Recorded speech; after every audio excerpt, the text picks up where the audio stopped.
എനിക്ക് രാവിലെ അങ്ങ് ഓട്ടോമാറ്റിക് അങ്ങ് എഴുന്നേറ്റു. അലാറം അടിക്കുന്നതിന് മുന്നേ എഴുന്നേക്കും. അലാറം അടിച്ചില്ലേന്ന് ഓർത്ത് നോക്കിയാണ് എടുക്കുന്നത്. പക്ഷേ അലാറം അടിക്കാൻ പിന്നെയും സമയം കാണുമായിരിക്കും. അങ്ങനെ അതെന്തോ ഒരു ശീലമായിപ്പോയി കേട്ടോ. അത് നല്ലതാണ്, കുഴപ്പമില്ല. നല്ലതായിട്ട് നമ്മുടെ ഡൈജഷനൊക്കെ നന്നായിട്ട് നടക്കൂല, അത് മതി. അപ്പം രാവിലെ കതക് തുറന്നപ്പോഴേ കറുമ്പി ചാടി അകത്ത് കയറിയിട്ടുണ്ട്. ഭയങ്കര മഞ്ഞും മഴയുമാണ് കേട്ടോ, ഒരു രക്ഷയില്ല. കുരുപ്പിൻ്റെ ബഹളം അവളെ ഒന്ന് വെളിയിൽ ഇറക്കാൻ വേണ്ടിയിട്ടായിരുന്നല്ലേ, മൂത്രമൊഴിക്കാനൊക്കെ ആയിരിക്കും. അവളെ ഒന്ന് വെളിയിൽ ഇറക്കാൻ വേണ്ടിയിട്ടാണ്. പക്ഷേ കുരുപ്പ് വെളിയിലായിട്ട് ഇറങ്ങുന്നേയില്ല. നേരത്തെ കസേര വന്നിരിക്കുമായിരുന്നു. ഭയങ്കര മഴയും ഈ എർച്ചിലടിക്കുന്നതുകൊണ്ട് ഭയങ്കര വെള്ളം ഇങ്ങനെ അടിച്ച് കയറുമല്ലോ, അതുകൊണ്ട് കുരുപ്പ് ഇറങ്ങിയില്ല. കണ്ട് ഇലകളിലെല്ലാം ഇങ്ങനെ വെള്ളം ഇങ്ങനെ ഇങ്ങനെ തുള്ളി വന്ന് കിടക്കുകയാണ് അവിടെ. ക്യാമറയിൽ അങ്ങോട്ട് കാണാൻ പറ്റുന്നില്ലെന്ന് തോന്നുന്നു. സ്പീഡും കൂടെ ആക്കിയിട്ടുണ്ടായിരിക്കും, കാണാൻ പറ്റില്ല. പക്ഷേ എല്ലാ ഇലകളും ഇങ്ങനെ ഫ്രഷായിട്ട് വന്നിട്ടുണ്ട്. ഇത് കണ്ടോ, ഞാൻ പറഞ്ഞില്ലേ, കണ്ടോ ഇങ്ങനെ എർച്ചിലടിച്ച്. ഫ്രണ്ട് ഷീറ്റ് ഉള്ളതുകൊണ്ട് സിറ്റ് ഔട്ടിലോട്ട് കുറച്ചേ അടിയതുള്ളൂ, എന്നാലും കുരുപ്പ് അങ്ങനെ ഇറങ്ങിയിരുന്നില്ല. അവൾ അകത്ത് തന്നെ ഇരിക്കുമായിരുന്നു.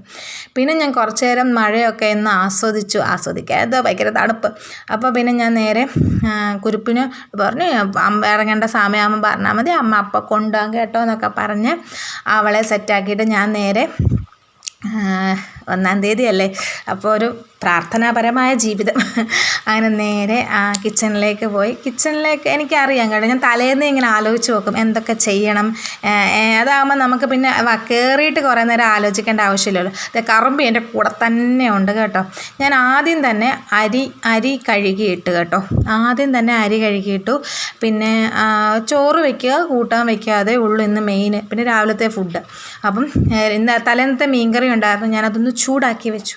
നോമ്പ് തുടങ്ങി. പക്ഷേ ഞാൻ ഈ മെഡിസിനും കാര്യങ്ങളൊക്കെ എടുക്കുന്നതുകൊണ്ട് എനിക്ക് ഫുഡ് കറക്റ്റ് സമയത്ത് കഴിക്കുകയും വേണം. പിന്നെ പ്രോട്ടീനും കാര്യങ്ങളൊക്കെ ചെല്ലണമല്ലോ. അപ്പം ഞാൻ അങ്ങനെ നോമ്പായിട്ട് എടുക്കണില്ല, പ്രാർത്ഥിക്കുന്നുണ്ട്. ഫുഡ് ഒത്തിരി എല്ലാം കുറച്ചല്ലേ കഴിക്കണേ.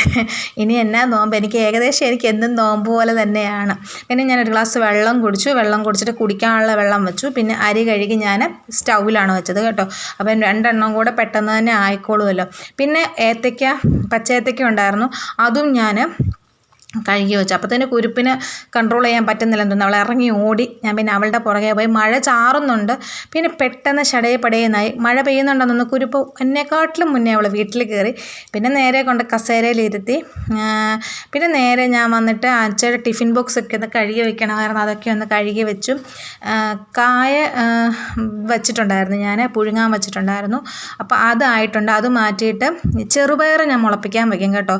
ചെറുപയറൊന്ന് മുളപ്പിച്ചിട്ട് ഞാൻ ആവി കയറ്റി കഴിക്കും, അല്ലെങ്കിൽ തോരൻ വെച്ച് കഴിക്കും, അതൊക്കെയാണ്. അപ്പം ഇന്ന് ആവശ്യത്തിനുള്ളത് എടുത്തിട്ട് ബാക്കി ഞാൻ നേരെ എടുത്ത് ഫ്രിഡ്ജിൽ കൊണ്ടുവയ്ക്കും കേട്ടോ. അപ്പം നമുക്ക് പിന്നീട് തോരൻ വല്ലതും വെക്കാനാണെങ്കിൽ നല്ല